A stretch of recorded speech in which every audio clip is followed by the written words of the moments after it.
Hey, this is MassX with a brand new Cat Fantasy video, and we got some new announcements today.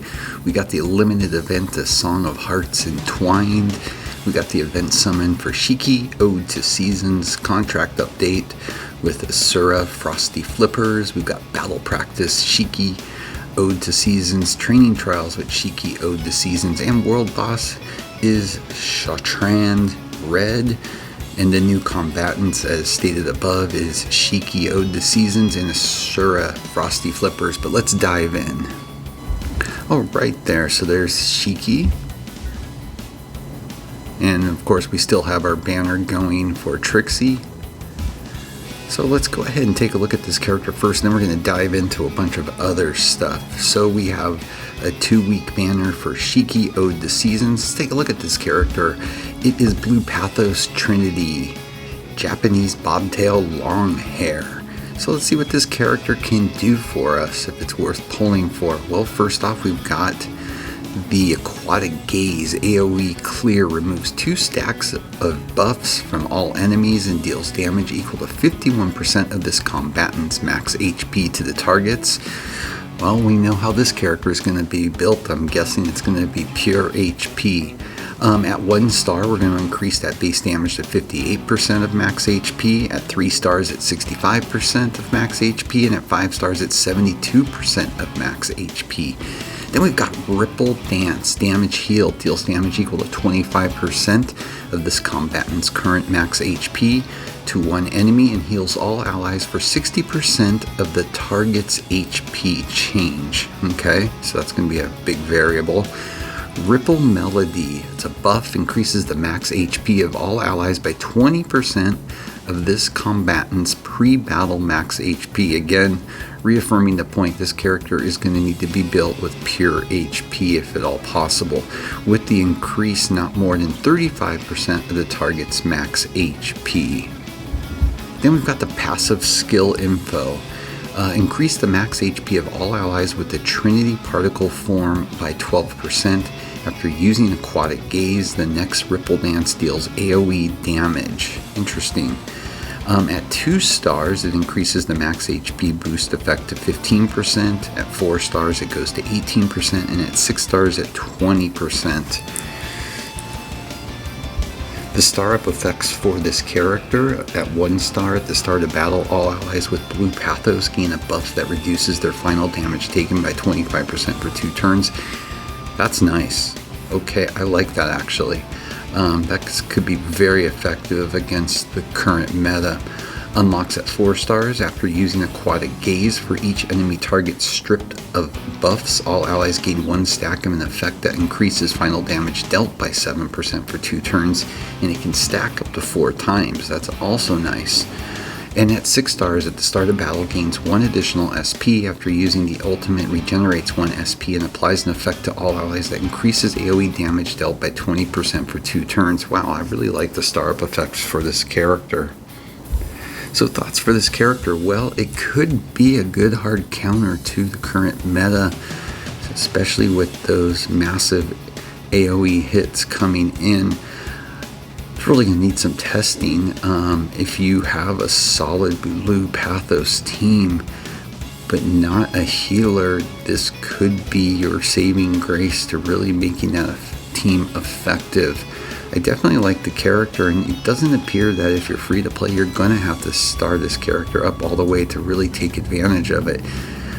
So it does look like a decent character on its face. It's going to need some testing to see how effective it works against this meta, but could be very interesting to get some of those automatics in place so you aren't having to spend a skill, to put shields up or something else. I really do like this character. It's really going to matter what you have currently and what your needs are, and if you really have a couple good DPSs and Blue Pathos to be able to support having a support character such as this to be able to do enough damage to your opponent's team. Now we also got a new contract with an SSR, Frosty Flippers. Let's look at this character really quickly. The contracts are a good deal, and the fact that you're getting an SSR is nice also. So let's look. This is another blue pathos. Particle form Quadris. It's a Chinese pastoral cat. Let's look at the combat skills for this character. Arctic Blitz deals 224% attack as shield break damage to one enemy. If an enemy's shield is broken, this combatant regenerates 1 SP. Shield break damage deals 3.5x damage to target's shields. Interesting character. Of course, this is going to be a little bit more niche, to say the least. You know, if you're seeing that you're going to be playing a team that has a shielder on their team, could be effective to drop into a blue pathos team. Now, if you're at 1 star, it increases that base damage to 255, at 3, 288, and at 5 star, 319. I really do like that regeneration too of 1 SP. Arctic Orders deals 94% attack as shield break damage to one enemy. Shield break damage, we've already talked about that. So we can see this character is all about the shield breaks. Deep Sea Surge deals 96% attack as damage to all enemies and inflicts marine wear on the target for 3 turns. What's marine wear? When attacked while shielded, increases final damage taken by 15%. So yeah, this is definitely more of a niche character. The passive skill for Wave Strike, when attacking enemies with shields, increases attack by 8% when using offensive skills.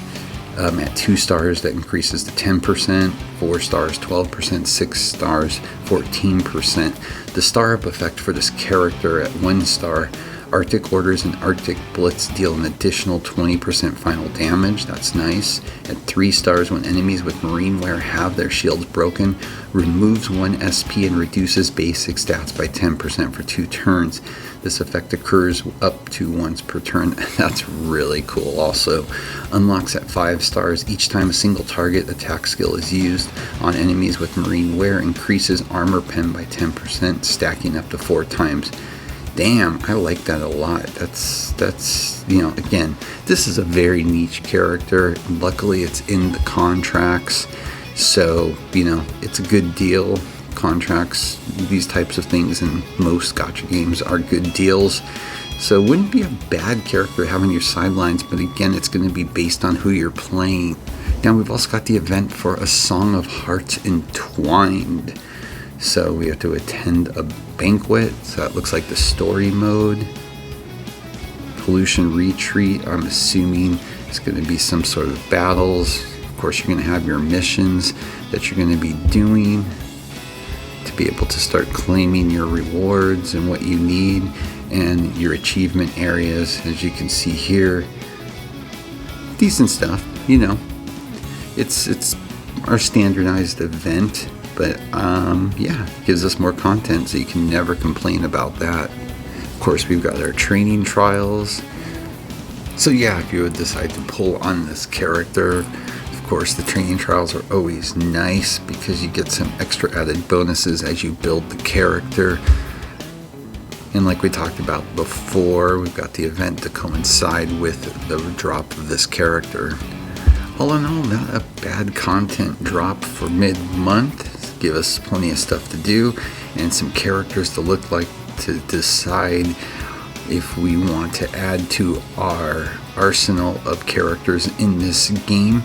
I don't think any of them are must-gets. I really believe that it really is going to come down to what your needs are. Like I said previously, the contract's always a good buy, but that's going to be a niche character. And again, I like Shiki. It's just going to really matter what you're going for with your team, and if Blue Pathos is one that you have that open spot for a support character healer. So, alrighty, well, let's wrap this up, and maybe I'll turn around with some gameplay.